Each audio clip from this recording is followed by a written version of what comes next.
This case is one of the wildest restraining order violations you'll ever hear.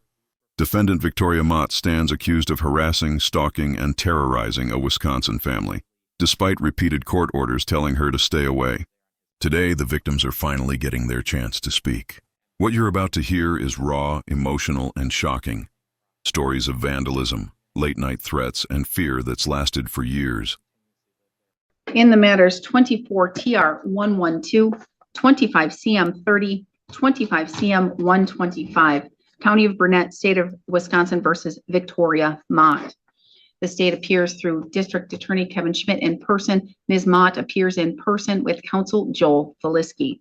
We're set today in this matter for the sentencing part of this case. We did have Ms. Mott here on August 14th, in which she pled guilty to violating a harassment injunction times 3 counts. Ms. Bauer, we have 2 victim impact statements. One may come at a time and sit at that black desk. You can state your full name for the record or your initials, whatever you prefer. Your Honor, thank you for allowing me to speak today. And I'm hearing already that it sounds emotional or like it has emotion. And so I'm going to just let you know, if you need time to stop, I'd rather you stop, take a breath, take as long as you need to compose yourself, because again, it gets difficult for my court reporter to understand. I'm requesting that Victoria Mott gets full punishment for all violations she incurred. It's been proven that Victoria cannot accept any implications, as she is not seeing the consequences in her actions. She repeatedly violates the restraining order against her, and yet nothing has deterred her from the fear or constant harassment she has put on this family. While we have been on this constant merry-go-round for the last several years with Victoria, we're hopeful that today, sentencing, that Victoria will finally see the hurt she has caused our family, my husband, and myself, along with our entire family, had to deal with her showing up randomly whenever she feels like damaging property, also almost running over my husband on the property, driving over our septic system, doing donuts in our yard, the constant fear of vandalism, physical violence that she had incurred on me.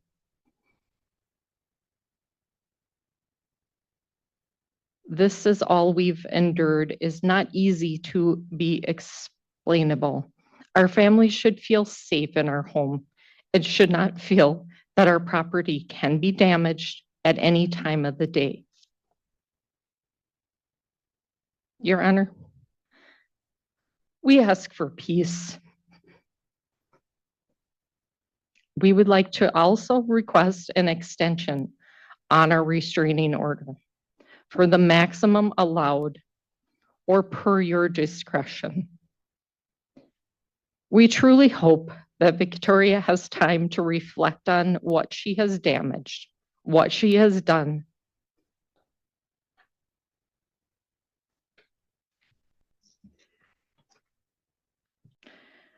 We have both, me and my husband, have traveled many times back and forth from here to other properties that we had, leaving work, spending several days at the property on numerous occasions,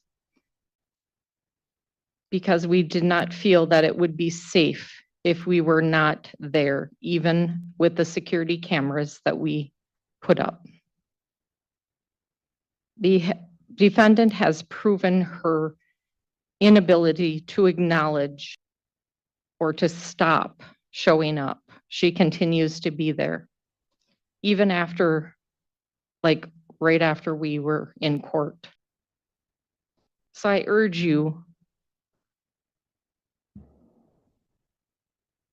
to honestly sentence her to maximum penalty. No one should have to do this. No one should have to live like this. Not for just my sake, my husband's sake, my grandkids, and even my kids that are underage. We can't enjoy the property or properties around the area because of this. How would you like it if you're laying on your couch sleeping in the middle of the night and she drives around your property recklessly, screaming profanity outside the window? This is not one time. This is several times. She has not stopped.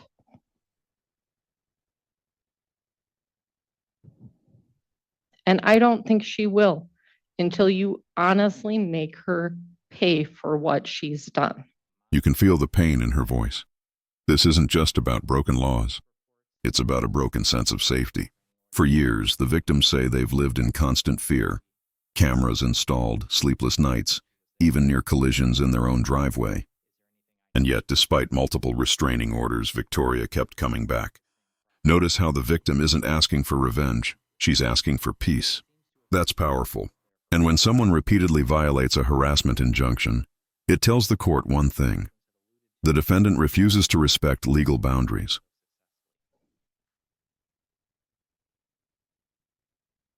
So I thank you for allowing me to speak. Thank you, Ms. Haskins. I do have to address one thing. You did ask for an extension of your restraining orders. This is not the proper venue to ask for that.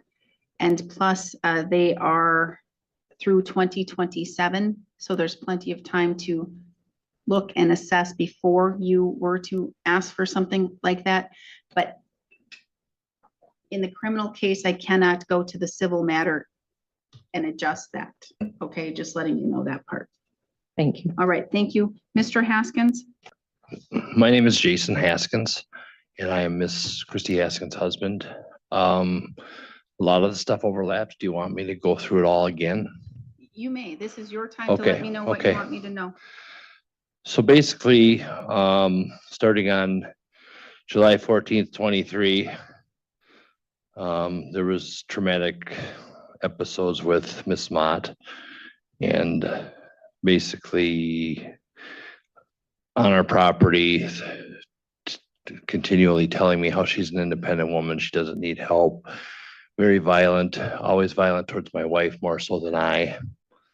Spent the money on an ADT system with 5 cameras. The cameras seemed to always be in the position that didn't catch her, meaning she would go in the bottom door or the back door, slide in a bedroom window, however it may be.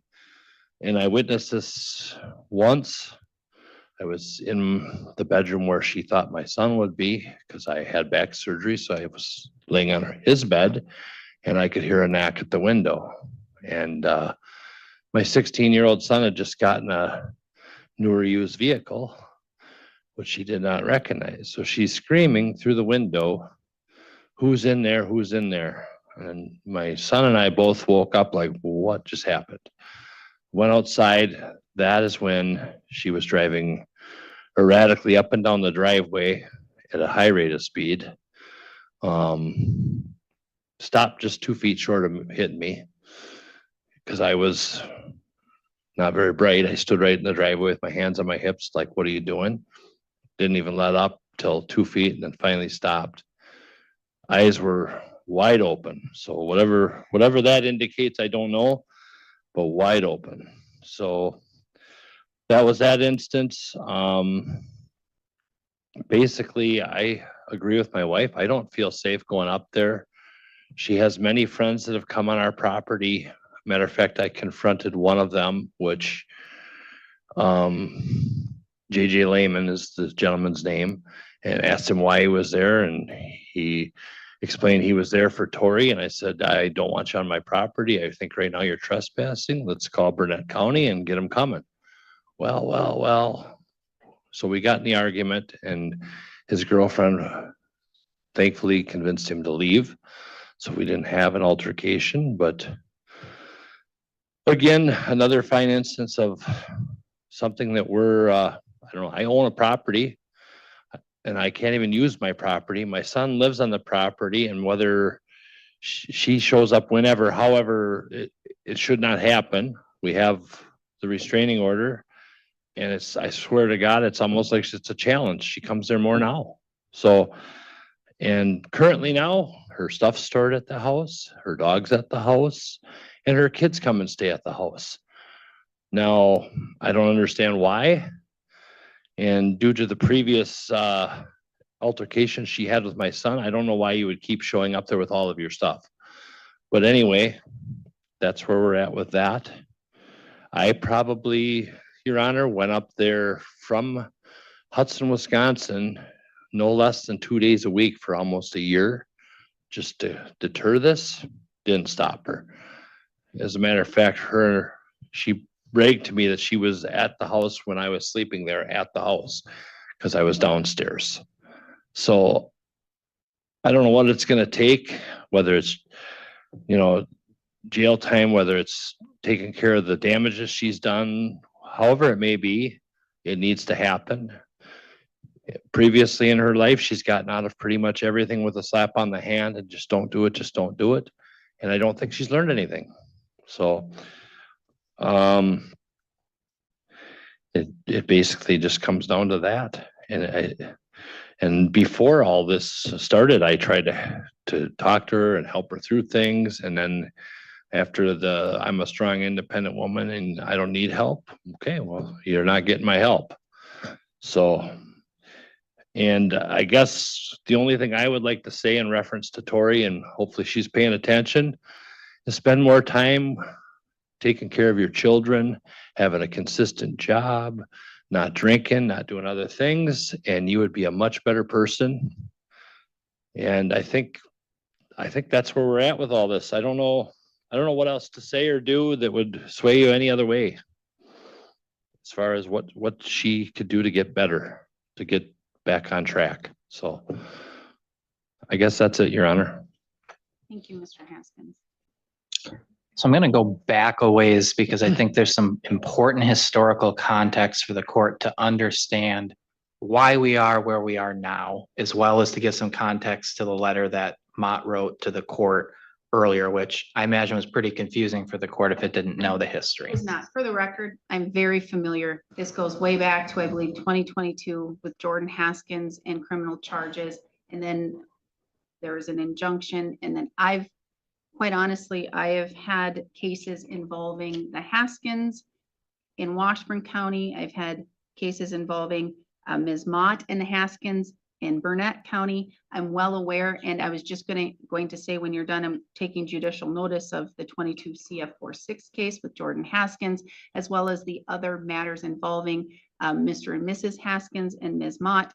But please, for the record, argue all that you're intending on arguing. I just wanted everybody to be aware. I have a really good memory and I recall the facts. Sure. I'm actually starting in 2016. 2016.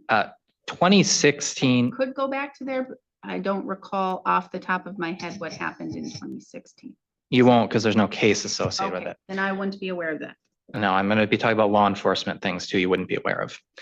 In 2016 is when Jordan Haskins, with his then significant other, Courtney Strunk at the time, purchased the property we're talking about here. They lived together until in 2021, the property was quitclaimed entirely to Jordan. They eventually split up. 2021 is also the first time we had a domestic case with Miss Mott and Mr. Haskins. It was a domestic DC and battery. Because of his limited history, it resolved as just an ordinance in this court. Another incident happened that was more serious in 2022. Victoria was still residing with Mr. Haskins. Without bothering to go into the facts, because I don't think that's necessary, it eventually resolved with Mr. Haskins entering a plea to a domestic battery and a strangulation. He went on deferred agreement with the strangulation. He went on probation for the battery. The strangulation DJOC actually ends in like a little under a month. The term of probation already ended because it was probation on one misdemeanor. During the course of the case, as many domestic abuse victims try to do, Victoria Mott tried to recant her statement. Because we had body cam already back then, we pursued it anyways because her statement on the body cam at the time of the incident was so compelling and Mr. Haskins was so incriminating. During the course, they both did the CRA class to start contact before the case even concluded. When he was placed on probation, DOC, regardless of what the court orders for contact or no contact, can always do their own thing, what they think is safe. And when they have a domestic battery probation with a person also under a plea to strangulation, they chose to do just no contact at the start until, hey, lay off the training wheels later. During the course of that probation, Jordan did continue to have contact with Victoria, and he served some jail time for it during the course of that. About a year and a half into that, Jordan transferred the property to his parents on a quitclaim saying no consideration. 2 days later, all three of them, his parents and Jordan, filed for restraining orders. Jordan would abandon his restraining order while Christy and Jason would get their restraining orders. That's the restraining order we're saying is violated here. This restraining order is a little unique in that it doesn't just prohibit contact at residences. It names specific addresses regardless of whether they're your residence or not. And this is one of those addresses. Regardless, Jordan Haskins has continued to have a relationship with Victoria Mott, as evidenced by, there have been many other of these reports, these referrals of these violation restraining order that we never charged because they were essentially Jordan admitting that she was there on his behest, or Jordan asking, is there anything I can do to end my parents' restraining order? He's continued to live at the same property continuously, even after he gave it to his parents. He seems to have continuously lived there for almost 10 years now. Part of what I think the victims have alluded to, Mott avoiding camera footage so successfully, that's how. He obviously knows where all the cameras are. He can aid her in avoiding those. Regardless, when we got the first spat of those referrals for that kind of restraining order, they weren't as severe. We actually met my office with Victoria Mott back then in terms of her being the victim of the past domestic abuse case, and explained to her, Christy and Jason Haskins have nothing to do with your domestic abuse case. This restraining order through the full faith and credit clause, if you violate it. This case exposes the real-life cost of ignoring restraining orders.